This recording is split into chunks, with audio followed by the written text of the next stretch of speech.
জুলাই অভ্যুত্থানের দ্বিতীয় বর্ষ উপলক্ষে শিবগঞ্জে ১১ দলীয় ঐক্যজোটের জনসমাবেশ অনুষ্ঠিত। চাঁপাইনবাবগঞ্জ থেকে মোহাম্মদ আবুল কালাম আজাদের তথ্য ও ভিডিও চিত্রে বিস্তারিত। জুলাই অভ্যুত্থানের দ্বিতীয় বর্ষ উপলক্ষে গণভোটের গণরায় বাস্তবায়ন এবং জুলাই গণহত্যার বিচারের দাবিতে চাঁপাইনবাবগঞ্জের শিবগঞ্জে ১১ দলীয় ঐক্যজোটের উদ্যোগে এক জনসমাবেশ অনুষ্ঠিত হয়েছে। বুধবার ৫ আগস্ট ২০২৬ বিকেল ৫টায় শিবগঞ্জ সরকারি মডেল উচ্চ বিদ্যালয় মাঠে আয়োজিত এ জনসমাবেশে সভাপতিত্ব করেন বাংলাদেশ জামায়াতে ইসলামের শিবগঞ্জ উপজেলা শাখার আমির মাওলানা সাদিকুল ইসলাম। অনুষ্ঠানে প্রধান অতিথি হিসেবে বক্তব্য দেন বাংলাদেশ জামায়াতে ইসলামীর চাঁপাইনবাবগঞ্জ জেলা শাখার সেক্রেটারি আবু বকর সিদ্দিক।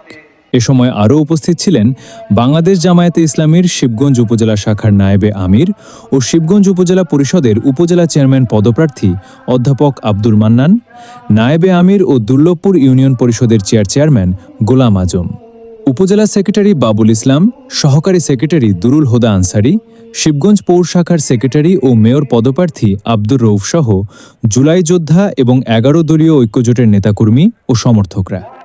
বক্তারা জুলাই অভ্যুত্থানের চেতনা সমুন্নত রাখার আহ্বান জানান এবং গণভোটের গণরায় বাস্তবায়নের পাশাপাশি জুলাই গণহত্যার সঙ্গে জড়িতদের দ্রুত ও সুষ্ঠু বিচার নিশ্চিত করার দাবি জানান।